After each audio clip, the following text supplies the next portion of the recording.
안녕하십니까. In His Time 하나님의 시간, 이 방송을 진행하고 있는 박광철 목사입니다. 매주 이 시간에 우리가 기도를 같이 나누기도 하고 선교사와 연결하기도 하고 하나님의 말씀을 듣기도 합니다. 기도 제목을 나누기 전에 먼저 성경 잘 알고 계신 성경 구절 빌립보서 4장 6절 7절을 제가 다시 한번 읽겠습니다. 아무것도 염려하지 말고 오직 모든 일에 기도와 간구로 너희 구할 것을 감사함으로 하나님께 아뢰라. 그리하면 모든 지각은 이해, understanding이란 말이죠. 지각에 뛰어난 하나님의 평강이 그리스도 예수 안에서 너희 마음과 생각을 지키시리라. 아멘. 이 말씀이 기도의 한 좋은 원리를 가르쳐 줍니다. 기도할 때 먼저 아무것도 염려하지 말고 하라 그랬습니다. 염려는 의심하기 때문에 그렇습니다. 믿음으로 하라 그런 거죠. 아무것도 염려하지 말고 모든 일에, 큰 일만 아니라 내가 생각할 때 이건 너무 사소하지 않은가 하는 일에도 모든 일에 기도와 간구로. 기도와 간구가 비슷한 것이지만 조금 차이가 있겠습니다. 너희 구할 것을 하나님께 감사함으로 아뢰라. 누구한테 아뢰느냐? 사람들에게 아뢰는 게 아니죠. 어떤 아이가 자기 방에서 큰 소리로 기도하더래요. 하나님, 나 자전거 사주세요. 나중에 이제 형이 와가지고 이렇게 소리 지르냐 그랬더니 건너방에 있는 아빠가 들어야 되잖아. 뭐 그랬다 그래요. 우리의 기도는 사람이 아니라 하나님께 하는 거죠. 근데 거기에 6절 끝에 감사함으로 아뢰라 그랬어요. 투정하는 마음, 불안한 마음 그런 게 아니라 감사하는 마음으로. 그러면 7절에 그러면 모든 이해에 뛰어나신, 우리가 이해할 수 없는 그런 뜻입니다. 하나님의 평강이 그리스도 예수 안에서 내 마음과 생각을 지켜주신다 그랬습니다. 여러분 빌립보서 4장 6절 7절을 아주 외우십시오. 암송하시면 참 도움이 됩니다. 그런 마음으로 오늘도 기도 제목 보내주신 분들 두 분을 소개하려고 합니다. 유성도라고 하는 분이 보내왔습니다. 중학생인 아들이 스케이트보드를 타다가 어깨뼈가 부러져서 오늘 수술 받았습니다. 어깨는 잘 낫지 않는다고 하는데 꼭 잘 회복되길 기도합니다. 그리고 저 역시 한 달 전에 교통사고를 당해서 지금 가만히 서 있으면 어지럼증이 심한데 직장인을 내려놓을 수도 없고 이제 아들 병간호도 해야 합니다. 또 시부모님도 방문 중이셔서 현재 여러 상황상 심적으로 육적으로 긴장 상태에 놓여 있습니다. 이 모든 일들을 잘 감당할 수 있도록 마음과 건강을 주시도록 기도해 주십시오 그랬습니다. 아이가 사고를 당했군요. 뼈가 부러졌다고 그랬고 또 이 기도 제목을 보낸 분도 교통사고를 당했다고 그랬습니다. 의사가 물론 잘 치료해 줄 것입니다. 그렇지만 진짜 의사는, 최고의 의사는 우리 하나님이십니다. 우리 예수님이 병자를 위해서, 환자를 위해서, 약한 자를 위해서, 어려움이 있는 사람에서 오셔서 낫게 하셨지 않습니까? 오늘 이 기도 제목을 내신 분들 위해서 잠시 기도하겠습니다. 여러분 이 방송을 시청하는 분들도 혹시 스크린을 보고 계시지만 같은 마음으로 기도해 주시면 더 좋겠습니다. 하나님 아버지, 아들아이가 스케이트를 타다가 넘어져서 이 어깨 뼈가 부러져서 치료받고 있다고 했습니다. 하나님이 기도 제목을 내신 분도 어머니도 또 교통사고로 어려움이 있고 집안이 뒤숭숭한 것 같습니다. 하나님, 이 시간에 나사렛 예수 이름으로 간절히 구합니다. 하나님, 병든 자를 낫게 하시고 죽은 자를 세우시고 눈먼 자를 뜨게 하시고 안전병 일으키게 하신 하나님이십니다. 그 동일한 하나님, 어제도 오늘도 변함이 없는 그 예수님의 이름으로 간절히 구하오니 사랑하는 이 아들과 어머니의 하나님 아픈 분을 만져주옵소서. 오 성령님이여 도와주셔서 잘못된 것을 만지시고 뼈가 바로 되게 해주시고 잘 낫게 해주시고 교통사고 후유증이 없게 해주시길 바랍니다. 심적으로 또 신체적으로 여러 가지로 긴장 상태에 있다고 그랬습니다. 예수께서 이 가정에 주의 평강이 넘치게 하시고 빌립보서에 강구한 것처럼 감사함으로 하나님께 아뢰므로 하나님의 평강이 이 마음에 넘치게 되기를 원합니다. 사랑하시는 주님, 우리의 기도가 허공을 치는 기도 아닌 것을 믿습니다. 하나님께 상달되는 귀한 기도가 되게 하셔서 응답받는 축복도 허락해 주옵소서. 주 예수님의 이름으로 기도하옵나이다. 아멘. 또 한 분이 기도 제목을 보내셨습니다. 어머님이 뇌졸중으로 인한 치매를 앓고 계신데 상태가 더 악화되지 않기를 기도한다 그랬습니다. 무엇보다 정신이 혼미한 가운데서도 주님을 만나고 구원받은 확신을 얻을 수 있기를 매일 기도하고 있다고 그랬습니다. 참 이것이 굉장히 중요합니다. 맑은 정신으로 있을 때 예수 그리스도를 주님으로 믿고 마음에 영접하고 삶의 변화를 받고 구원받아야 되는데 이 기도 제목이 간절합니다. 저도 청년 시절에 예수 믿고 안 믿는 식구들이었기 때문에 대부분 참 얼마나 많이 기도했는지 모릅니다. 그때 늘 기억했던 구절이 유명한 구절이었습니다. 사도행전 16장 31절입니다. 주 예수를 믿으라. 그러면 너와 내 집이 구원 얻으리라. 이 말씀은 변함이 없습니다. 한 사람이 구원받았기 때문에 자동적으로 다른 식구가 다 구원받는 건 아닙니다. 그런 한 사람이 구원받아서 그가 복음을 나누기 시작하면 식구들이 예수님께 돌아올 기회가 얼마든지 많기 때문에 그렇습니다. 치매를 앓고 있는 어머니를 위해서 안타까운 마음으로 기도 제목을 냈습니다. 이분이 그 가운데서도 예수님께 믿음을 확실히 갖게 되기를 바랍니다. 여러분 혹시 이 시청하는 분들 가운데 질병이 있거나 아픔이 있거나 그런 분 같이 기도하십시오. 머리끝부터 발끝까지 하나님이 고치실 수 있는 걸 믿습니다. 같이 기도하겠습니다. 하나님 아버지, 성도가 보낸 어머니를 위해서 기도합니다. 뇌졸중을 앓고 치매 증상이 있다고 그랬습니다. 그리고 상황이 나빠지지 않기를 간절히 구합니다. 하나님 아버지, 하나님은 못하실 것이 없습니다. 사람으로서는 불가능한 것도 하나님은 할 수 있습니다. 믿습니다. 주여, 빌립보서 그 말 그대로 기도와 간구로 무슨 일이든지 간구하면 감사함으로 구하면 들으신다고 했습니다. 그리고 그 마음에 평강을 주시기를 원합니다. 사랑하는 주님, 이 시간도 나사렛 예수 이름으로 간절히 구합니다. 하나님, 잘못된 것을 만지시고 고치시고 새롭게 해주시고 회복시켜 주옵소서. 하나님, 우리의 뜻대로 마시고 아버지의 뜻대로 하시되 할 수만 있으면 하나님이 병든 자를, 아픔이 있는 자를 고쳐 주옵소서. 하나님, 언제나 내가 원하노니 일어나라, 내가 원하니 나을지어다. 예수님은 늘 그러셨습니다. 이 시간에도 이 사랑하는 성도의 기도를 들으시고 우리의 기도도 들으시고 하나님 치유해 주시옵소서. 하나님이 하실 수 있는 것을 믿습니다. 감사합니다. 예수 그리스도의 이름으로 기도하옵나이다. 아멘. 여러분, 기도는 허공을 치지 않고 대상이 있습니다. 하나님께 드리는 것입니다. 감사함으로 하나님께 너의 요구사항을 드려라. 아까 빌립보 4장 6절이 그런 말씀입니다. 여러분, 개인적으로 그런 기도 시간을 가질 뿐 아니라 또 기도 제목을 보내주시기 바랍니다. 같이 기도하면 두세 사람이 모여서 기도하는 것 이상으로 힘이 있습니다. 기도가 응답됐을 때 감사 제목도 보내주시기를 바랍니다. 이 시간에는 세계 각처에서 사역하고 계신 선교사님들과 전화로 연결해서 그곳 상황도 알아보고 기도 제목을 듣는 시간입니다. 오늘 이 시간에는 지난 2010년에 큰 지진과 허리케인이 지나가고 또 이어서 국내적으로 폭동이 일어났던 IT에 관해서 알아보려고 합니다. 거기 이미 여러 해 전부터 사역하고 있는 권오준 선교사님을 통화하면서 그곳의 상황이 어떠한지 또 어떤 사역들을 하는지 한번 알아보려고 합니다. 권 선교사님 전화에 나와 계십니까? 네, 안녕하세요. 아이고, 반갑습니다. 어려운 곳에서 사역하는데 정말 하나님의 은혜가 있길 바랍니다. 네, 감사합니다. 선교사님, 한번 먼저 선교사님 자신을 조금만 소개해 주시죠. 예, 저는 권호준 선교사라고 하고 카피 코리안 아메리칸 푸드 포 더 헝그리 인터내셔널 소속으로 파송됐고요. 예. 파송교회는 LA 동부에 위치한 선안청지교회입니다. 그렇군요. 네. 거기 들어가시니 몇 년 되셨습니까?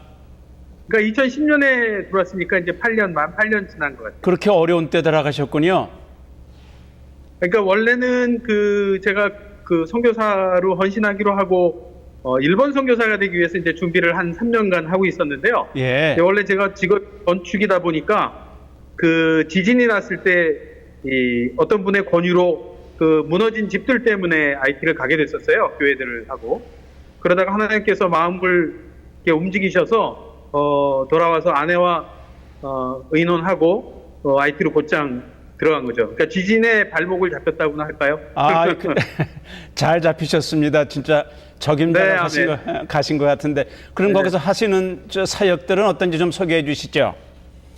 그러니까 이제 보통 이제 이렇게 어렵게 고상한 말로 하면 비블리칼 커뮤니티 디벨롭먼트, 그적 성경적 지역 개발 사업이라고 할 수가 있어요. 예. 근데 이제 구체적으로 보면 아이들을 결연해서 1대1 결연해서 그 결연 후원금을 가지고 아이들 학교 보내는 일, 그다음에 먹이는 일, 그리고 이제 가장 중요한 부분이 그 부모들을 훈련시켜서 자립하게 하는 일들을 주로 하고 있었고요. 그런데 이제 실제로 현장에 와서 보니까 그 여기에 그 목사님이라고 사역하시는 분들의 그 대부분, 그러니까 한 15% 정도만 신학 교육을 제대로 받으신 거를 깨닫게 되고, 그때부터 아하. 이제 7년째 그 목회자들을 그 재교육하는 일도 함께 병행하고 있습니다. 아유, 그러면 어려움이 많을 텐데, 특별히 거기 전도하는데 뭐 어려움이 많을 텐데 어떤 것이 있을까요? 뭐 모든 선교사들이 겪는 거지만은요. 그러니까 이제 이 문화적인 차이가 큰 곳이고, 워낙 그 부두라는 일종의 아하.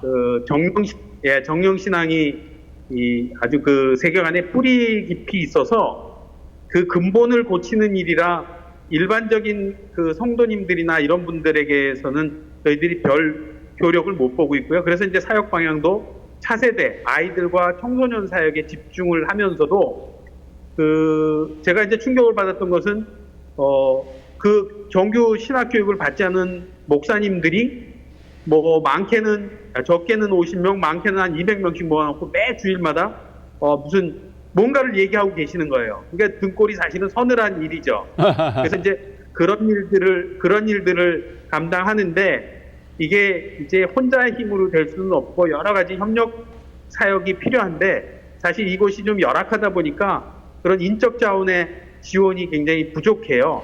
그래서 이제 그런 부분들이 좀 힘들고, 워낙 못 살고 오래 그렇게 고통 속에 살아오셨기 때문에 마음 문을 열기가 그렇게 쉽지가 않네요. 이제 뭐 한 8년 지나니까 조금 이제 친구처럼 대하고 살고 있는데, 아직도 많이 부족하고 이렇게 제한적인 걸 많이 느끼고 있습니다. 거기는 기독교 인구가 얼마나 될까요? 뭐 공식적으로는 이제 카톨릭이 주로 그 식민지 때 프랑스의 그 카톨릭 신부들이 들어와서 정당을 많이 세워서 공식적으로 크리스찬이티를 뭐 한 80% 정도 보는데요. 저희가 볼 때는 거의 혼합주의예요. 부두교라는 것과 혼합적으로 돼 있어서 엄밀하게 따지면 저희들 관점으로는 크리스찬들이 아니죠. 그런데 그렇죠. 최근 들어서 선교사들, 또 1930년대 미국 선교사들이 들어와서 침례교 계통, 또 그다음에 이제 그 예수님의 성회 쪽에 그 펜타코스트 계통 교회들의 성장이 조금 있고요. 상대적으로 이 개신교의 움직임은 조금 둔하지만 그래도 꾸준히 발전하고 있다고 볼 수 있습니다. 캐톨릭 배경이니까 전도하는데 방해는 없겠군요. 방해는 이렇게 드러난 방해는 없지만 뭐 아시다시피 굉장히 교묘하고 아주 조금 안 좋은 방식으로 방해를 많이 받죠. 그 부두교에 대해서 여기저기 들었는데 좀 직격적인 말이지만 무슨 귀신을 섬기는 것 같은 좀 으시시한 종교라고 알고 있거든요. 그러니까 이제 아프리카에서 온 정령신앙들이 이제 노예 생활을 하면서 이분들이 이제 사실은 카톨릭으로 개종을 했지만 강제적으로 개종을 한 거 아니에요. 총칼에 의해서. 그러다 보니까 자기들 그 부두 신앙이라기보다는 어떤 삶의 미천으로 삼고 있는데, 이 부두교는 종교적인 어떤 종교관이라든가 내세관이라든가 도덕률이 존재하지 않는 일종의 그냥 미신이에요. 그러다 보니까 뭐 매달리고 하는 여러 가지 일들이 남을 저주하거나 자기 기복에 초점이 돼 있어서 어떤 면에 있어서 진리를 추구하거나 이런 일반적인 종교의 모습과는 전혀 틀리죠. 그렇군요. 우리 주변에서도 그쪽에 여름 때나 그럴 때 단기 선교들을 가는데 단기 선교팀이 또 올 수도 있는데 선교사님의 관점에서 우리 단기 선교팀에게 좀 권고하고 싶은 말씀 있으면 해주시죠.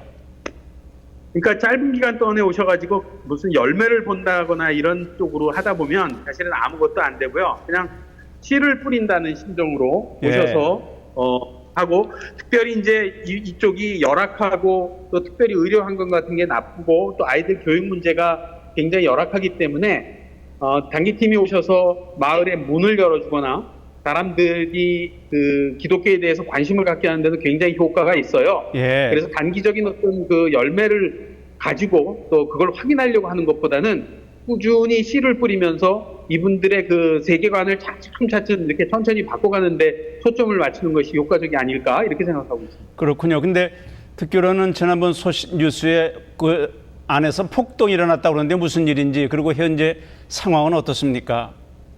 예, 지난 주일까지 굉장히 심하게 폭동이 있었고요. 아하.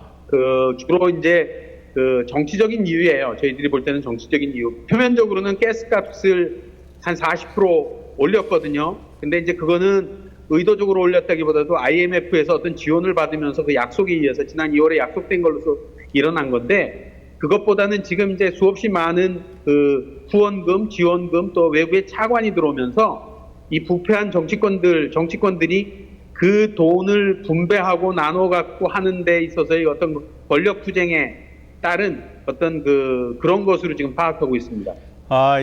후진국들의 특징이 이런 부패가 그런데 이 나라도 마찬가지군요. 그렇죠. 선교사님, 혹시 우리 CTS 시청자들이 이걸 보면서 기도하는 분도 있지만 어떻게 도움을 드려야 실제적인 도움이 될까요? 예, 사실은 여러 가지 기도로 또 물질로 또 뭐 직접 섬김으로 도와주시는데, 지금 현재 이 나라가 굉장히 중요한 시기에 있어요. 그래서 이제 저희가 하던 사역 중에 자매들을 훈련시키는 과정에서 저희들이 재봉 교실을 해서 자매들을 이제 훈련을 시켰는데, 처음에는 그냥 자기 아이들 교복 만들고 모기장 만들어서 보급하던 일에서 지금 한국의 봉제 회사들이, 큰 회사들이 굉장히 많이 오고 있습니다. 굉장히 많이 와서 봉제 인력이 많이 필요하고요. 저희가 한 6개월 전부터 기계 미싱으로 훈련을 시키면서 한 300명 정도의 우리 자매님들을 취직을 시켰거든요. 근데 지금도 굉장히 많이 필요해요. 그런데 사실 은퇴하신 분들, 특히 LA 지역은 봉제에 관한 스페셜리스트들이 많으시잖아요. 예. 좀 마음이 내키신 분들은 쇼텀으로라도 한 2, 3개월씩이라도 오셔서 이들을 훈련시키면서 정말 마음으로부터 깊은 것으로부터 크리스찬이티를 증거할 수 있는 직장에서, 일터에서 그런 일들을 지금 계속 진행하고 있는데요. 오셔서 좀 가르쳐주고 또 그들을 그리스도의 마음으로 진짜 일터에서 그리스도를 증거하면서 살 수 있는 자매들을 만들어서 이 사회 곳곳에 정말 삶으로써 그리스도를 증거하는 많은 사람들이 있었으면 좋겠어요. 본인이 가지고 있는 크리스찬이라면 본인이 가진 기술을 그냥 나눠서 너무 오래 있으면 힘드시면 한 3개월씩이라도 섬겨주시고 가셨다가 또 힘내서 오셔도 좋고요. 아니면 팀을 이루어서 오셔도 좋고, 정말 많이 필요합니다. 지금 대만계 회사, 한국계 회사, 굉장히 큰 회사들이 여기에 지금 굉장히 많이 만들고 있어요. 여기가 기업하시는 분들이 메리트가 굉장히 있대요. 그래서 저희가 지금 최초로 그 일들을 시작을 해서 굉장히 효과를 보고 있고, 기업체에서도 저희들이 훈련시킨 아이들이 아주 정신훈련도 잘 돼 있고 했다고 해서 굉장히 좋아하는데, 공급을 많이 해줄 수가 없으니까 안타깝죠. 꼭 선교사가 된다 그러면 신학을 하고 성경을 많이 알아야 되는 것만 아니라 이렇게 신앙인으로서, 예수 믿는 사람으로서 이런 기능만 있으면, 또 헌신한 마음만 있으면 이런 곳에 가서 봉사할 수 있다는 게 너무나 감사한 일입니다. 시간이 많지 않아서 그래도 마무리하고 싶은데 우리 선교사님이 꼭 우리가 기억해야 될 기도 제목을 좀 알려주시죠. 네, 특별히 이 지역은 이 사람들의 삶 속에 들어와 있는 반기독교적인 세계관이 아주 강해요. 그래서 선교사들이 일반적으로 전도를 하거나 할 때 아주 쉽게 받아들이는 것 같지만 결코 받아들이지 않는 그런 거거든요. 그래서 아이들을 생각할 때마다 고난과 이런 고통, 이런 재난 이전에 그들 마음속에 가리 잡고 있는 이 정말 악한 마음들, 세계관들을 정말 물리쳐 주시도록 늘 기도해 주셨으면 좋겠습니다. 아이고, 이거 짧은 시간에 이거 많은 걸 여쭤봐야 되는데, 우리 시청자들과 함께 우리 선교사님이 내놓은 기도 제목을 제가 간단하게 좀 같이 기도하겠습니다. 여기 이 방송을 감사합니다. 시청하는 분들도 지금 같이 머리 숙여 기도해 주시면 고맙겠습니다. 사랑하신 하나님 아버지, 우리 IT에 있는 선교사 권호준 선교사를 위해서 기도하며 그의 사역에 기름 부어 주시길 원합니다. 악한 환경이지만 미신 많고 이상한 종교도 많지만 그 마음속에 성령께서 역사하심으로 하나님 아주 평범한 일을 통해서도 복음이 전해지길 바라고, 무엇보다 또 이 평신도들이 헌신해서 또 선교에 참여하는 그런 좋은 특권도 누리게 되기를 바랍니다. 사랑하는 선교사의 가정들도 하나님 건강하게 지키시고 어려움 없게 하시고, 폭동이 때지만 하나님 잘 해결해 주시고, 또 이 복음으로 인해서 씨를 뿌리는 일에 하나님 우리가 기다리며 하나님의 열매 맺을 것을 기다리게 주옵소서. 오늘도 하나님 잠시 주의 이름으로 간구합니다. 하나님께서 이곳에 함께 계셔서 이 불쌍한 영혼들, 예수를 모르는 모든 분들에게 긍휼이 넘치게 해 주옵소서. 예수님의 이름으로 아멘. 간절히 기도하옵나이다. 아멘. 아멘. 선교사님 반갑습니다. 네, 목사님 감사합니다.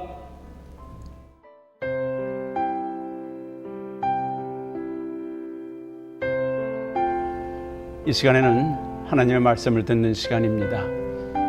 이 시간에는 최근에 우리의 관심사가 되고 있는 이슈들을 뽑아서 신앙적으로 한번 생각해 보는 시간입니다.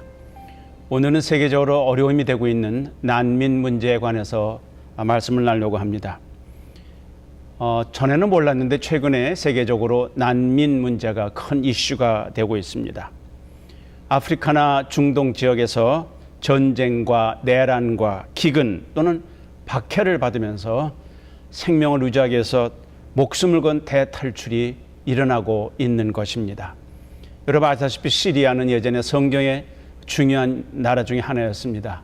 그렇지만 그 내란이 계속되면서 거의 전 국민의 반 정도가 나왔다고 합니다. 그리고 거기 남아있는 사람은 피난민처럼 산다고 했습니다. 그 외만 아니라 그 이유만 아니라 또 경제적인 이유에서도 좀 더 안정되고 좀 나은 생활을 위해서 자기 나라를 떠나는 사람들이 참 많습니다. 유럽연합 EU에서는 난민 정책이 나라마다 너무 차이가 나기 때문에 내부 갈등이 고조하고 있다고 하는 것입니다. 쉽게 말해서 난민들을 받아야 되느냐, 인도주의적인 의미에서 받아야 된다. 또 한쪽에서는 이 나라가 혼란해지기 때문에 안 된다, 거절한다, 그런 것입니다. 미국의 경우도 다르지 않습니다. 두 가지 의견이 아주 확실합니다. 인도적인 의미에서 또 인도주의적인 의미에서 난민을 받아서 살리자 하는 단체가 있는가 하면, 근데 놀랍게도 그 사람들이 와서 많은 문제를 일으키기도 하기 때문에 이제는 안 된다. 그래서 엄격하게 막고 있는 경우도 있습니다. 이것 때문에 국론이 분열되기도 한다는 사실입니다. 여러분이 신문에서 보셨겠지만 한국에서도 비자 없이 들어올 수 있는 제주도가 이 문제가 생겼습니다. 예멘 사람들이 수백 명이 들어왔다고 합니다. 예멘은 거의 100% 가깝게 이슬람교가 있는 나라입니다. 여러 가지 이유 때문에 왔습니다. 일단 들어와서 난민 신청을 하게 되는데, 이것 때문에 지금 제주도와 전체에서 좀 어려움이 생기고 있는 거잖아요. 똑같습니다. 인도적인 의미에서 받아주자, 인권을 생각해서 받아주자, 불쌍하다, 그런 그룹이 있는가 하면, 그렇지만 사회에 너무 어려움을 많이 준다, 이거 좀 안 된다, 제한하자, 그런 일이 벌어지고 있습니다. 근데 이거 좀 조심스럽지만 폭증하는 난민들이 가는 곳곳마다 상당히 많은 범죄를 일으키고 있다는 것입니다. 인신매매도 있고 또 성폭력도 있고 또 사망사건이 납니다. 그리고 대부분 이렇게 난민을 오는 사람은 노인이나 애들보다는 젊은이들이 많다는 겁니다. 요즘에 일부에서는 난민들도 옛날하고 달라서 비행기 타고 온답니다. 그리고 스마트폰을 들고 돌아서 정보를 공유하면서 이렇게 들어오는 경우가 많다고 합니다. 그러니 의견이 분분할 수밖에 없지요. 작년도 2017년도 난민 관련 피난민 이런 것을 합해서 보니까 대략 전 세계적으로 6,850만 명. 그럼 서울 인구보다 더 많지요. 서울 인구가 아니군요. 대한민국 인구보다도 많군요.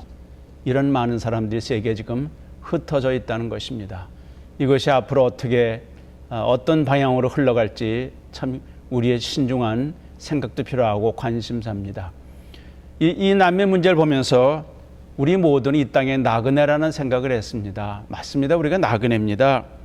특히 예수 그리스도를 믿고 천국 백성이 된 사람은 이중으로 나그네입니다. 여기 지금 미국에 사는 사람들은 이민자입니다.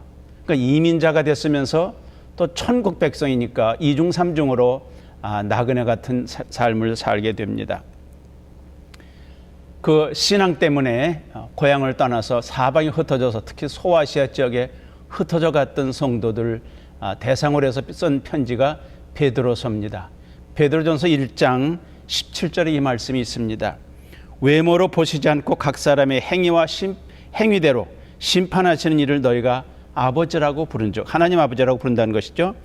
너희가 나그네로 있을 때를 두려움으로 지내라 그랬습니다. 우리 믿음의 선배들도 나그네처럼, 그 다음에 외국인처럼 이 땅에 살다가 갔습니다. 근데 나그네, 이 방랑자와 순례자는 다르지요. 방랑자는 그냥 떠돌이가 돼서 이곳저곳 다니는 사람들입니다. 그러나 순례자는 갈 곳이 있습니다. 우리는 천국을 향해 가는 순례자들입니다. 근데 그 길이 그렇게 편치만 않습니다. 쉽지만 않다는 것입니다. 여러분 여행을 해보시죠. 여름 때 되면 많은 사람이 캠핑을 갑니다. 2박 3일도 가고 한 주일도 가고 또 멀리 더 많이 가기도 합니다. 근데 그렇게 가도 거기서 계속 있는 게 아니라 결국은 집으로 돌아와야 2달에 쭉 벗고 쉬게 됩니다. 그러니까 그런 나그네로 여행을 갈 때는 최소한도로 짐을 줄이는 것입니다. 여러분 인생의 순례자가 됐는데 이 땅에다가 너무 뿌리를 깊이 박는 것은 미련한 방법 같습니다. 천국을 소망하고 사는 것입니다. 가능하면 우리 인생의 짐을 좀 가볍게 하는 게 좋겠죠. 불필요한 것들 많이 쌓아놓고 이것저것 많이 하는 것보다는 좀 간단하게 살면서 소망을 가지고 믿음으로 살고 좀 나누기도 하고 베풀기도 하는 삶이 정말 좋은 순례자의 삶일 것입니다. 우리에게는 달려갈 길이 있습니다. 그 길을 믿음으로 달려가는 것입니다. 절대로 쉽지 않습니다. 돌도 많고 언덕도 있고 깊은 강도 있고 흔들거리는 다리도 있을 수 있습니다. 그렇게 편한 길만 위해서 예수 믿은 거 아닙니다. 내가 저 편하려고 잘 살라고 예수 믿은 게 아니라 예수님 믿고 하나님 의지하고 살다 보니까 어려움도 극복할 수 있다는 것입니다. 믿는 분이나 안 믿는 분이나 이 세상은 똑같이 살아갑니다. 더 편할 수 없습니다. 오히려 어려울 수도 있습니다. 경건하게 살고자 하는 자는 핍박을 받는다고 그러지 않았습니까? 그렇지만 우리는 갈 곳이 있는 순례자입니다. 방향이 어딘지 우리가 목적지가 있습니다. 바울처럼 푯대를 향하여 가는 여러분 모두가 되길 바라며 절대로 뒤돌아보지 않는 앞길을 향해서만 달려가는 모든 신실한 순례자가 되시길 바랍니다. 이 CTS에서는 이제 카톡방이 개설됐습니다. 여러분 쉽습니다. 카톡방에 들어와서 여러분의 간증도 좀 보내주시고 기도 제목도 보내주시고 또 건의사항, 문의사항이 있으면 알려주시면 제가 성실껏 대답해 드리겠습니다. 카톡방을 요새 많이 쓰시니까 이미 여러분들이 친구로 참여해 주셨습니다. 더 많은 분들이 참여해 주시기를 바랍니다. 감사합니다.